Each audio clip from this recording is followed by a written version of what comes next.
Assalamualaikum warahmatullahi wabarakatuh. Perkenalkan, nama saya Mufiratul Rindani, NIM 220404501065, kelas C, Program Studi Bimbingan dan Konseling, jurusan Psikologi Pendidikan dan Bimbingan, Fakultas Ilmu Pendidikan, Universitas Negeri Makassar. Di video kali ini, saya akan menampilkan di mana saya berperan sebagai konseli, konselor, dan observer mempersonalisasi dalam proses konseling. Selamat menyaksikan. Jadi Nafira sampai saat ini masih masa kecewa ya, karena Nafira ini tidak pernah diberi kebebasan oleh orang tua, sekalipun untuk belajar kelompok di luar selain di kampus gitu. Benar Ibu, mau belajar kelompok tidak boleh, pulang telat tidak boleh, mau les supaya bisa maksimal di semester tidak boleh juga. Jadi selama ini kamu seperti dikata terus ya sama orang tua kamu. Saya mengerti bahwa ini bisa jadi tantangan sulit bagi kamu. Tapi sejauh ini katakan Nafira mencoba cara lain untuk supaya bisa menjadikan orang tua Nafira, sehingga orang tua Nafira ini bisa berubah pikiran. Pernah sih Bu, bulan lalu saya minta bantuan teman saya untuk minta diizinkan supaya orang tua saya mau mengizinkan saya. Diizinkan sih Bu, tapi cuman berjalan selama seminggu dan orang tua saya berjanji bilangnya mau ikut les. Tapi tidak lama setelah dilarang belajar kelompok, ternyata lesnya juga dibatalkan Ibu. Katanya buang-buang saja. Bagaimana coba saya tidak marah? Jadi Nafira ini kecewa karena orang tua ini telah mengkhianati Fira begitu, dan juga orang tua Fira ini tidak bisa berubah pikiran. Awalnya itu sebenarnya baik-baik saja, namun di sini sikapnya itu makin berubah, sehingga Nafira ini sudah hilang kesempatan untuk Betul Ibu, bagaimana coba tidak marah kalau seperti itu? Yang awalnya izinkan belajar kelompok tiba-tiba dilarang lagi, dijanjikan ikut les malah dibatalkan, diberi harapan malah dikhianati Ibu. Jadi Nafira merasa frustasi ya, karena sekali lagi kesempatan yang tadinya sudah diberikan tiba-tiba hilang begitu saja.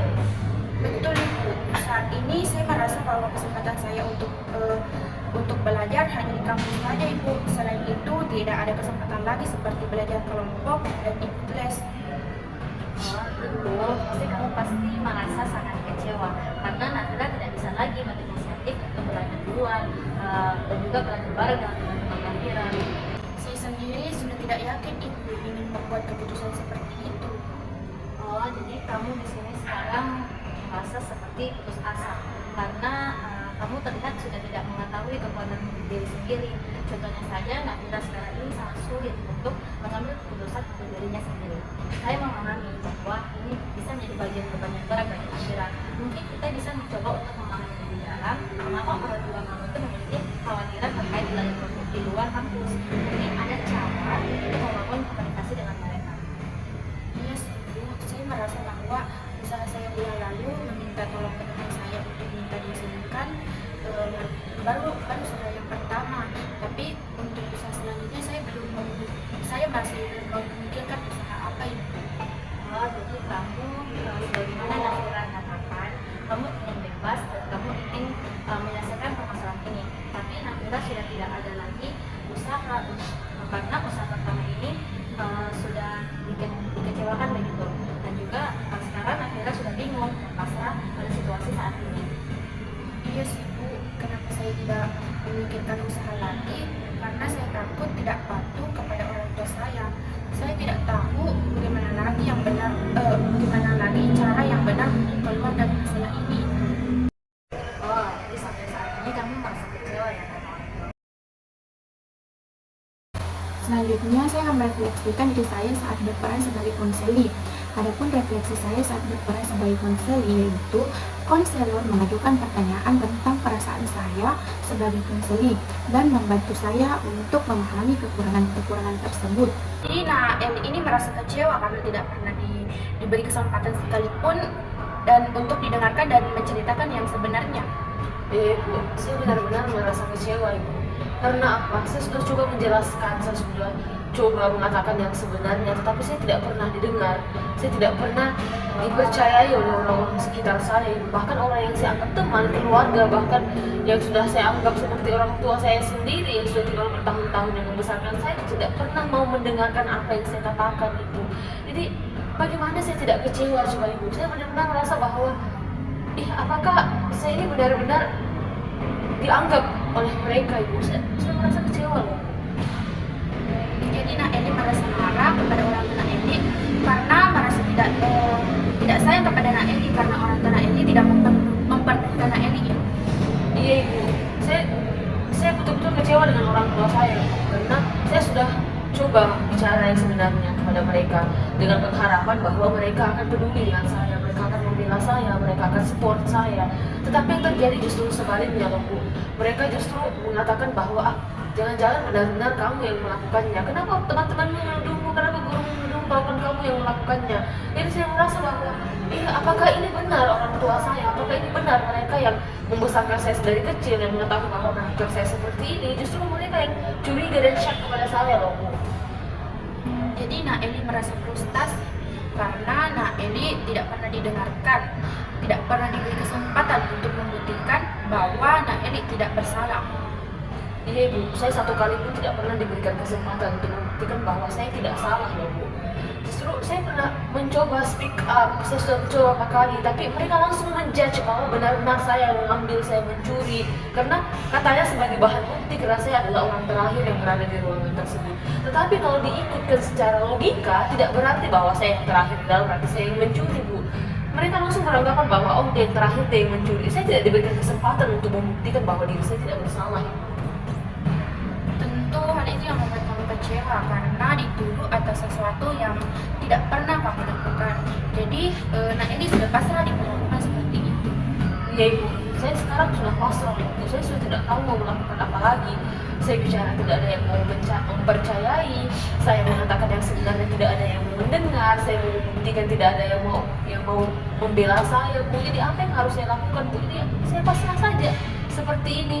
Ya toh juga kalau saya bicara juga tidak ada yang mau dengar Bu. Jadi kamu merasa sudah sangat putus asa, kamu tidak mengetahui bagaimana cara memutuskan keputusan yang benar sehingga kamu seperti ini sekarang. Iya Ibu, saya sudah tidak tahu apa lagi yang harus saya lakukan. Saya sudah benar-benar pasrah. Kalau memang mereka ingin menuduh saya mencuri, ya saya harus apa lagi Bu? Tidak ada yang mau mendengarkan saya juga loh. Kamu bilang mau terbebas dari masalah ini, tapi kamu tidak tahu bagaimana kamu bisa keluar dari masalah ini. Kamu tidak tahu bagaimana menyelesaikan masalah ini. Saya memang mau terbebas dari masalah ini Bu, tapi saya sudah pusing solusi apa lagi dan seperti apa lagi yang harus saya lakukan agar saya keluar dari masalah ini dan agar saya terbebas dari masalah ini. Karena saya sudah melakukan banyak hal. Saya sudah bicara kepada guru seperti yang saya jelaskan beberapa kali tadi Bu. Saya coba bicara kepada teman-teman untuk support saya, membuktikan bahwa saya tidak bersalah. Saya sudah bicara kepada kedua orang tua saya untuk membela saya dan untuk speak up kepada guru-guru dan membuktikan bahwa saya tidak bersalah Bu. Tapi tidak ada yang mampu Bu, tidak ada yang benar-benar berhasil yang bisa membuahkan bahwa orang percaya kepada saya karena mereka semua tidak peduli kepada saya Bu. Mereka tidak peduli apakah benar saya mengambil atau tidak. Intinya saya harus bertanggung jawab atas kehilangan lain. Selanjutnya yaitu refleksi saat berperan sebagai konselor. Adapun refleksi saya saat berperan sebagai konselor yaitu saya mengajukan pertanyaan terbuka untuk mendapatkan pemahaman yang lebih mendalam tentang latar belakang masalah yang dialami konseli. Jadi Nak Marsha ini merasa kecewa karena orang tua Nak Marsha tidak memberikan Nak Marsha kesempatan untuk lebih mengembangkan diri Nak Marsha dan lebih mandiri di luar sana. Benar Bu, selalu saja ada alasan yang menyebarkan kepada saya seperti saya anak cewek lah, saya masih anak-anak lah, saya perempuan ujungnya katanya pacaran lah. Sejujurnya saya merasa sangat terbatas dan terjebak Bu. Padahal kan tujuan saya itu sekali mengembangkan keterampilan saya dengan cara mengikuti kegiatan ataupun organisasi dan juga mengeksplorasi selain di dunia kampus itu. Tapi sampai saat ini orang tua saya tidak pernah memberikan saya izin. Nah, di sini orang tua Nak Marsha selalu mengekang dan membatasi setiap perilaku Nak Marsha. Tapi pernah Nak Marsha melakukan satu usaha untuk menyelesaikan masalah ini? Pernah sih Bu, saya mencoba bantuan kepada tante saya untuk menghubungi ibu saya, karena saya memohon kepada tante saya supaya bisa membantu saya itu berikan izin kepada orang tua saya. Alhasil sih berhasil, dan juga saya berhasil, saya juga pernah berhasil masuk organisasi dan juga mengikuti beberapa kegiatan. Tapi tidak lama Ibu, begitu orang tua saya ini tiba-tiba dan kenapa melarang saya mengikuti organisasi tersebut. Alasan itu karena saya tidak boleh pulang malam lah, rumah saya jauh lah, dan juga karena bolos bensin begitu Bu. Jadi siapa tidak bisa coba kalau dikasih seperti itu.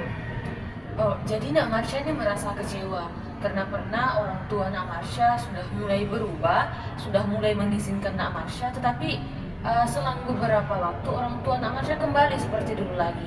Jadi Nak Marsha merasa kecewa dan merasa bahwa dikhianati seperti itu. Ya betul Ibu, bagaimana coba tidak marah kalau seperti itu.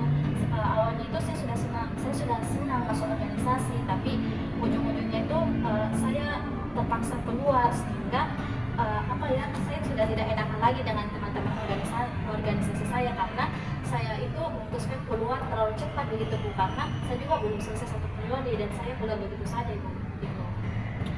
Jadi kamu juga merasa kesal karena kamu tidak enak dengan teman-teman kamu, karena orang tua kamu yang kembali membatasi kamu.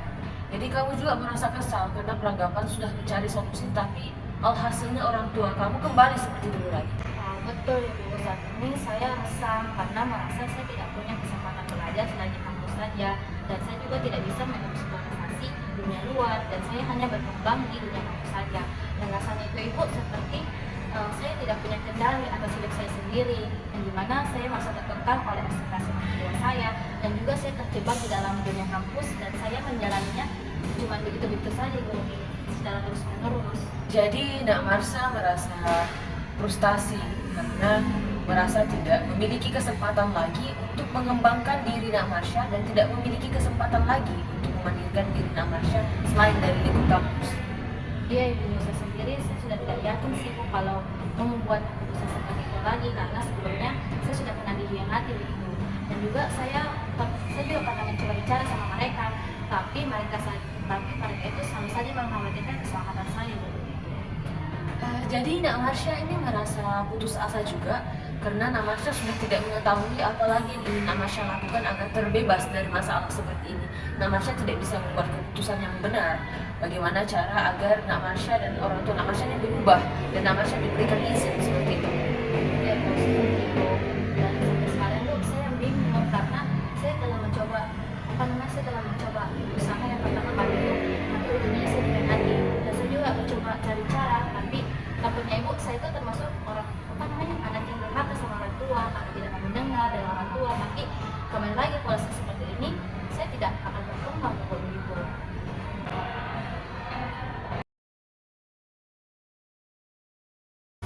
Terakhir yaitu refleksi atau hasil observasi saya saat berperan sebagai observer. Nah, dalam kali ini saya memberikan kamu poin 5 karena pada poin membantu konseling mempersonalisasikan kekurangan-kekurangan yang ada pada dirinya menurut saya sangat sesuai, karena konselor mengajukan pertanyaan tentang perasaan konseli dan membantu konseli untuk memahami apakah kekurangan-kekurangan tersebut berasal dari pengalaman masa lalu. Pada poin B yaitu saya juga memberikan poin 5 di mana membantu konseli mempersonalisasikan keadaan masalah yang dialaminya, karena konselor mengajukan pertanyaan terbuka untuk mendapatkan pemahaman yang lebih mendalam tentang latar belakang masalah yang dialami konseli. Dan yang terakhir yaitu membantu konseli merumuskan kekurangan konseli dan sekaligus menunjukkan keinginan konseli. Saya juga memberikan poin 5 karena konseli mengungkapkan perasaan kecewa atau sedih saat dan konselor membantu merumuskan kekurangannya serta mengekspresikan keinginan konseli. Mungkin itu saja yang bisa saya sampaikan saat saya berperan sebagai konseli, konselor, dan observer dalam mempersonalisasi dalam proses konseling. Cukup sekian dan terima kasih. Assalamualaikum warahmatullahi wabarakatuh.